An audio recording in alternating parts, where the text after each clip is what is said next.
If you're an INFJ, you've heard the same words your whole life. You're so kind. So let me ask you something. Has that kindness ever actually come back to you? People take your goodwill for granted.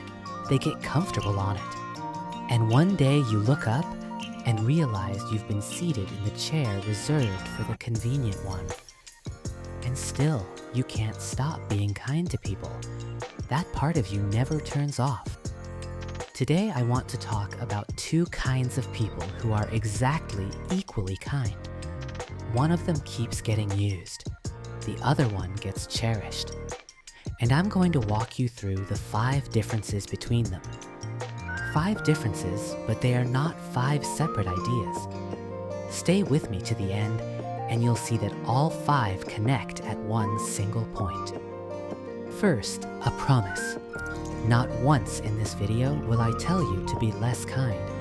Your kindness doesn't need to shrink, not by an inch. The only thing that changes is the direction it points. And here's the second promise.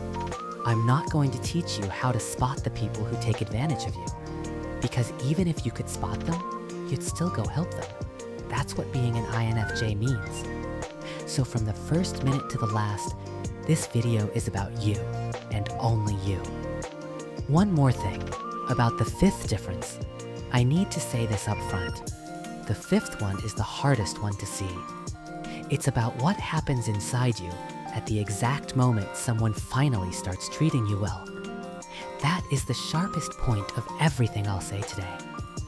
My name is Taro. I'm a life coach, and I've done over 100 coaching sessions with INFJs. And the thing I've seen most often in that chair is this. The person who has given more than anyone else in their life, sitting across from me with a face that says, I never got anything back. All right, let's start. The first difference is timing, when you hand your kindness over. Let me start with a failure of my own. This is from my first marriage. Whenever my partner at the time started to slip into a low mood, I would notice it before they noticed it themselves, and I'd ask, are you okay? Before they even knew anything was wrong. That's how loudly a room speaks to me. I meant it as kindness, of course, but one day they told me, when you catch every tiny thing like that, honestly, I'd rather be left alone. Back then, I hadn't learned to accept myself yet, and I truly believed that offering things before being asked was what love looked like. Your version might look different, but I think you know this one. Someone's reply comes slower than usual. That's all it takes. You've already imagined all the different situations they might be in and rewritten your message into the easiest possible one to answer before you hit send. And they were just away from their phone. This isn't about being thoughtful or attentive. You see it. Before the other person runs into the problem, you can already see the shape of the problem. And because you hate the idea of costing anyone their time, you move before anyone asks. Your body does it on its own. But here's where something strange happens. Whatever you give before you're asked never lands in the other person's memory. A human being has to want something first and receive it after. That's the only order in which a gift registers as a gift. What you gave arrived before they ever wanted it. So inside their mind, it isn't something they received. It's something that was simply always there. And it can go further than that. Remember what happened with me. Kindness that arrives too early doesn't just go unnoticed. It can start to feel like a weight. At the beginning, I said people take your goodwill for granted and get comfortable on it. That whole structure begins right here. When you keep giving first, your kindness turns into air. It's always there, so it drops off the list of things anyone thanks you for. If the thank yous never come back, it is not because your kindness weighs too little. It arrives too early, that's all. And the person in your life who gets cherished is not kinder than you. There is exactly one beat between when they notice and when they act. That's the only difference. So starting today, there is nothing to add. If anything, you subtract one thing. You notice, and you don't move yet.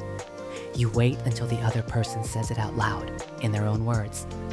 And the same kindness, given then, finally becomes something they received.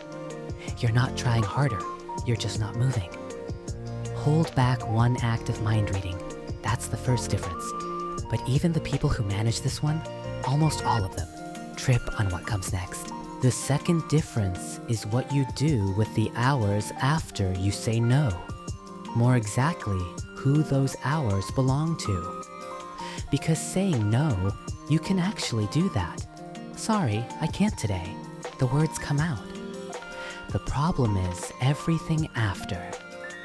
The other person has already moved on to the next topic. They've probably forgotten it on the spot. But you, that night, you're in bed, and the replay starts. Was that too cold? Was there a softer way to say it? You're running a full monologue in your head, and you're playing their part too. You're redoing the entire conversation with yourself in both roles. Saying no took 3 seconds. Thinking about it afterward takes 3 hours. And this is not because you're drowning in guilt. It's a habit your mind has of looking at yourself from the other person's side. You take the version of you that appeared in their eyes and you inspect it after the fact, again and again.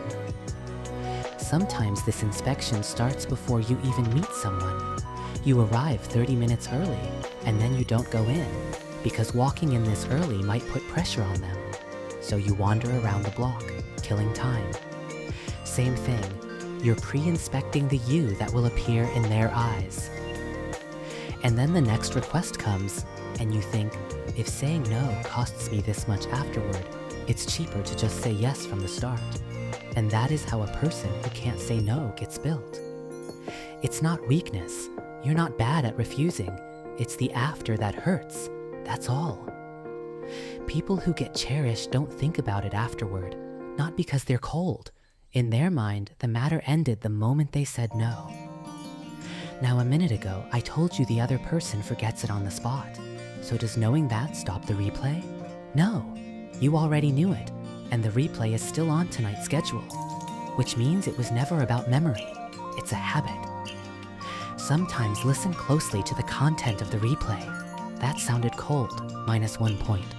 There was a better way to say it, -1 point. Every line of it is a deduction against yourself. You're lying there in the dark, grading yourself down for having said no. So here's the one thing I'd ask you to try. Don't try to stop the replay. When you try to quit something you can't quit, all you get is one more deduction for failing to quit. Instead, at the very end of the replay, add 1 point in your favor and close the books. I had something hard to say, and I said it, +1 point. And that's the end of business for tonight. This is not practice at stopping the replay. This is practice at scoring a point for the person who said no. That was the version with a refusal in it, but you run this same inspection all day long, on completely ordinary days when there's nothing to refuse. The third difference is how you read a bad mood. You walk into a room and the air is heavy. Nobody has said a single word. And the very first thought that surfaces is, did I do something? Same thing at home. Their answers are a little shorter than usual.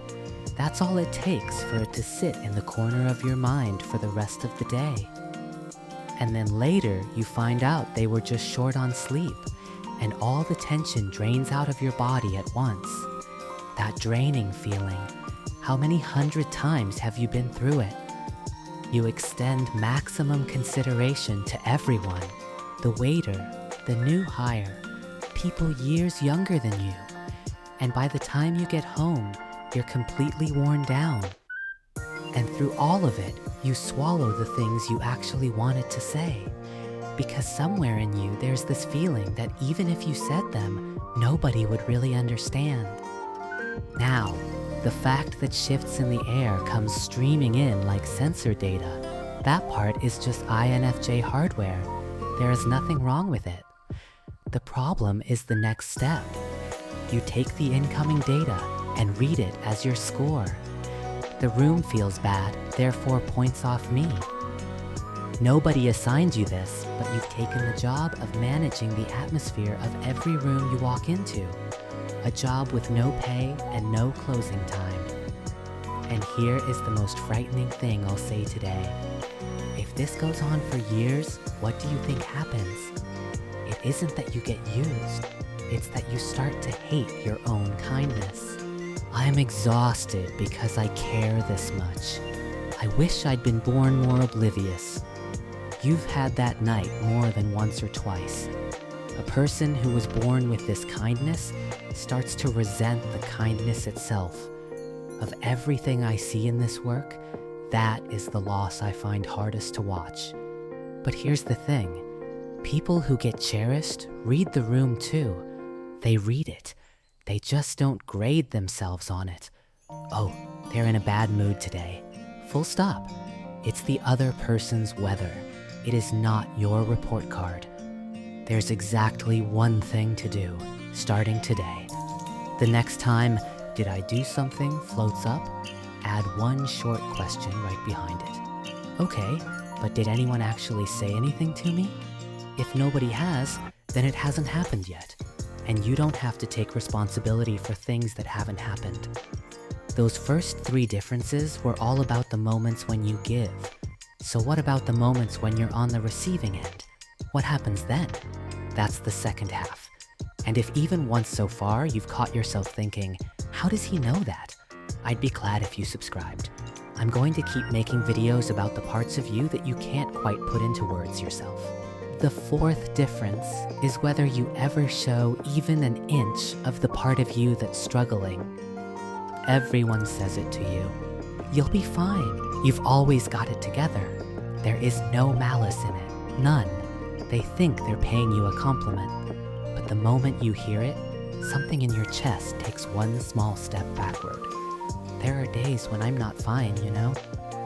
And what do you say back? I'll manage.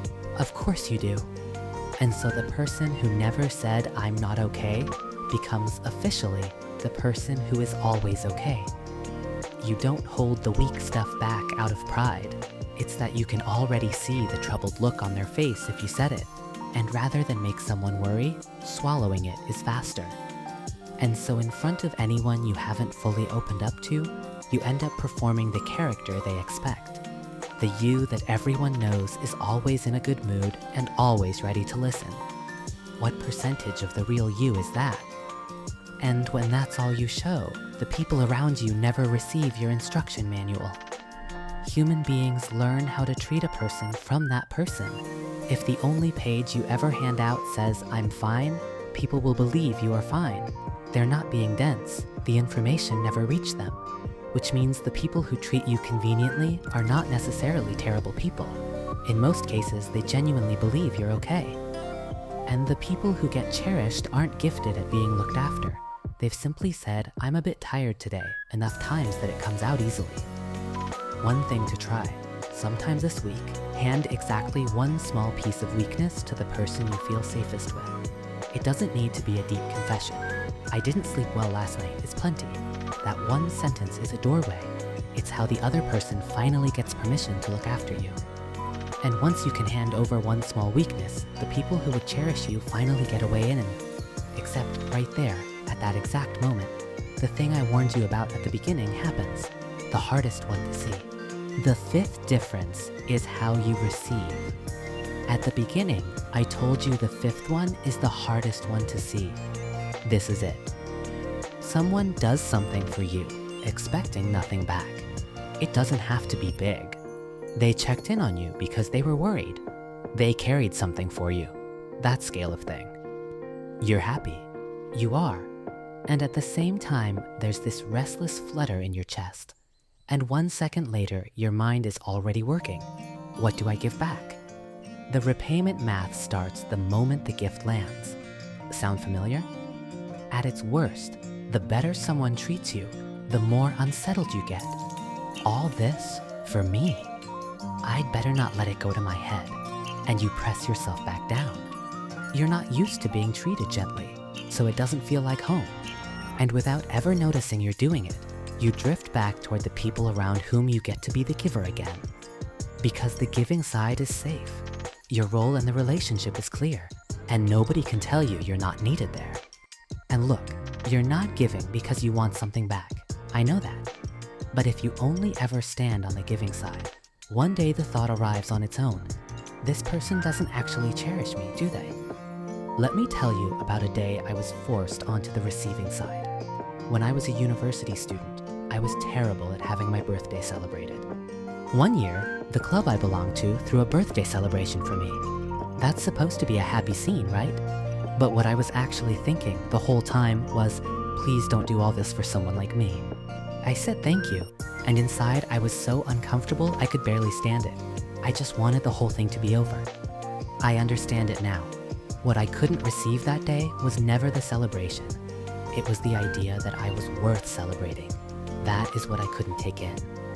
Receiving means agreeing that you are worth what you've been given. That's why it is so much scarier than giving. And that is how a relationship where you're used conveniently can end up feeling more comfortable than one where you're cherished. That was a hard sentence, I know. But this is not an accusation. Anyone who has spent their whole life on the giving side ends up here. Of course you did. People who get cherished aren't skilled receivers. They just know one thing. Receiving is also a kindness pointed back at the giver. And you know this feeling from the other side, don't you? You do something for someone and they push it away. No, I'm fine, really, I'm fine. A little too firmly. That's small loneliness. When you refuse to receive, the person in front of you feels exactly that. So here is my whole request, starting today. When someone offers you kindness, take it without apology.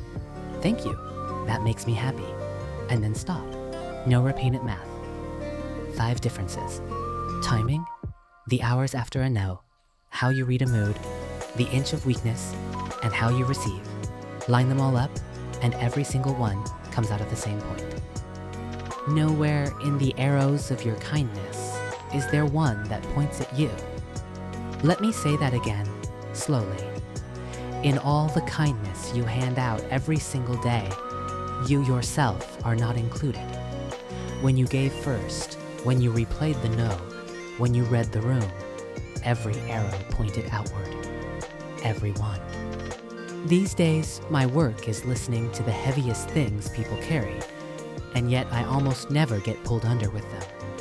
Is that because I'm cold? On the personality assessment, my feeling score was 98%. I laugh about it myself. I am tilted about as far toward empathy as a human being can tilt. The reason I don't drown is that I keep the responsibilities separate. My part is to believe in the person in front of me and give them my absolute best. Whether they change belongs to them. That was never my department. I understand them. I feel with them.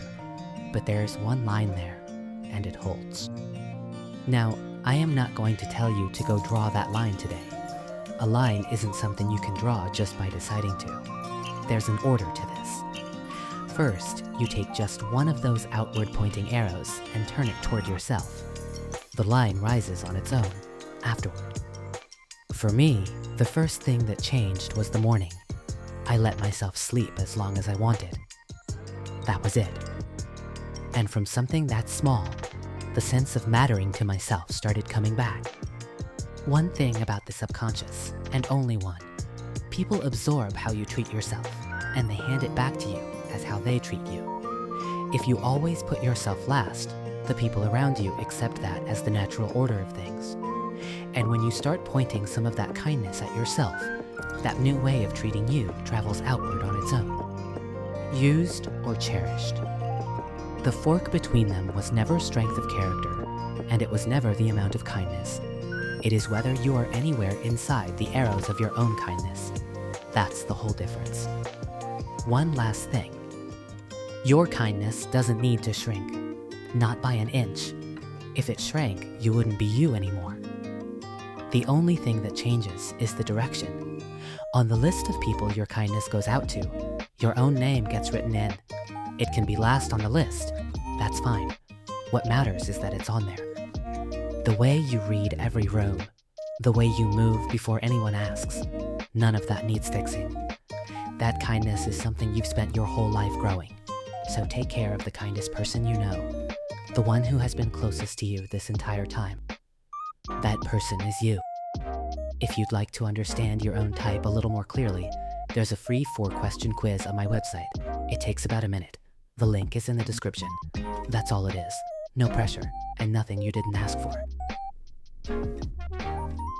Thank you for staying with me all the way to the end. It means a lot. I'll see you in the next one.